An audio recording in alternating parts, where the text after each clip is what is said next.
Well, experts have warned that South Africa needs to urgently redirect resources towards the fight against HIV and AIDS.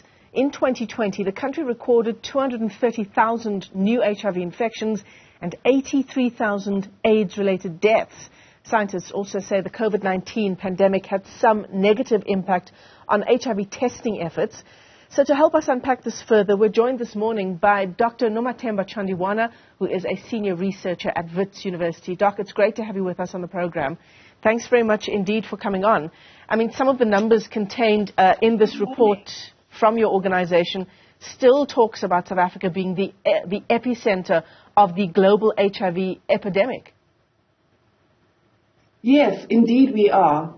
Thank you for having me this morning. I think we've been distracted and we've gotten used to having HIV in South Africa, but we are the epicenter of the epidemic. We consume about 20% of the world's antiretrovirals, and we have the largest antiretroviral program, almost 5 million people on treatment. So, I mean, we've seen some stabilizing of HIV prevalence in our country over the past 5 years, right? Was that interrupted by the COVID-19 pandemic? So, I mean, we tend to be a bit critical about our program, but we've done well in a lot of respects. We've been able to have 5 million people on treatment, as I've said, and the prevalence has gone up because people are living longer because of the success of antiretroviral therapy. Despite that, incidence, which is the number of new infections, has not come down, particularly in certain populations. Mm-hmm. Adolescent girls and young women disproportionately are more likely to be infected with HIV.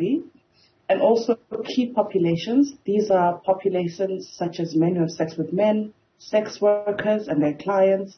We are not able to reach them as we are other populations. So our incidence... And with respect... Yeah, continue. Yes. And with respect to COVID-19, certainly during the harder lockdown, when we all couldn't leave our homes, that affected people living with HIV and people who were looking to be tested.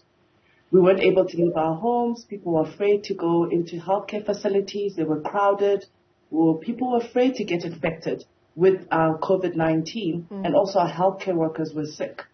Since then, though, things have improved. I think we've caught up, but the COVID-19 pandemic, we all were, even as me as an HIV physician, a lot of my work was around COVID-19. So resources, both from political point of view, from down to the ground, resources were redirected to COVID-19, and HIV suffered during that time. However, we can still make the time that we've lost, but we're at a critical juncture in the HIV response. Yeah, I mean, that was going to be my next question to you. How many steps back is this for us in the progress we've been trying to make with our HIV incidents, new incidents? So COVID-19 for me is like HIV fast forward.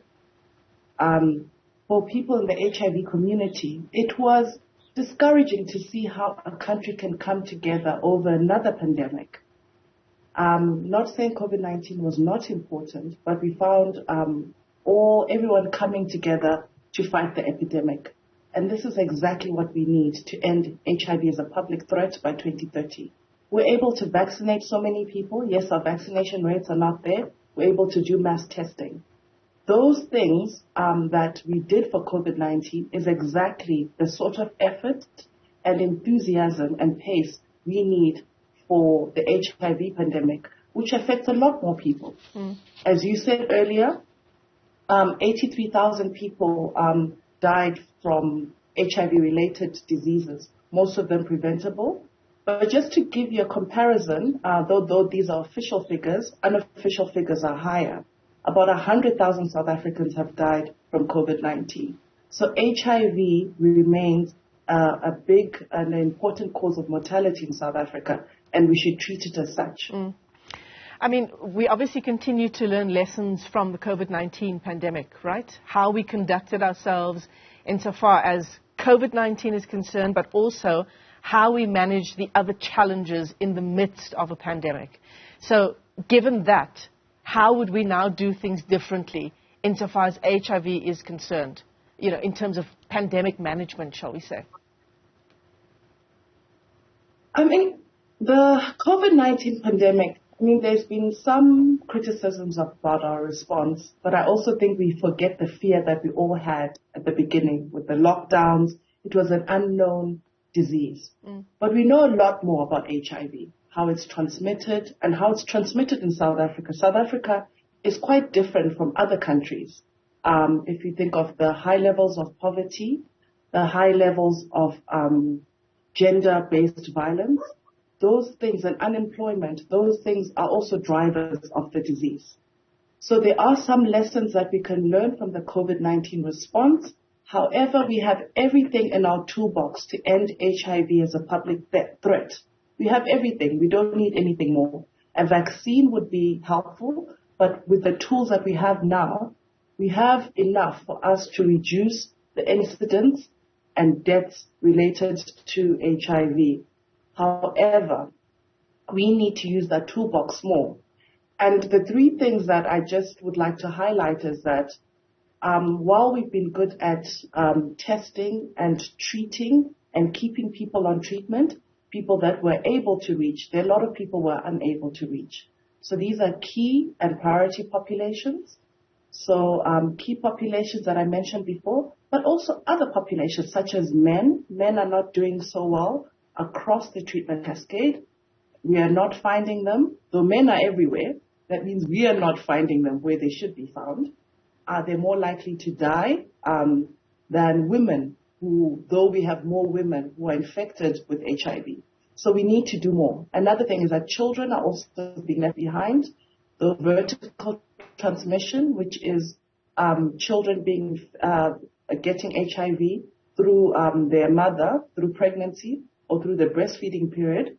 We've been quite good at testing children at birth, but in the postpartum period, where women are breastfeeding, they are at risk of being infected with HIV and having high viral loads and could pass that on to their children. We've not done so well there.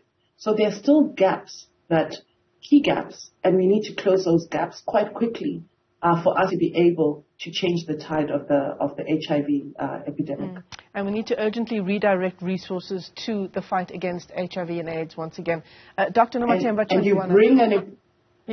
Please tell us your closing comments. And that's a big one. Political will is something that we need. Our HIV response didn't start off well in South Africa, but we're on board. But political will and financing is something that's important.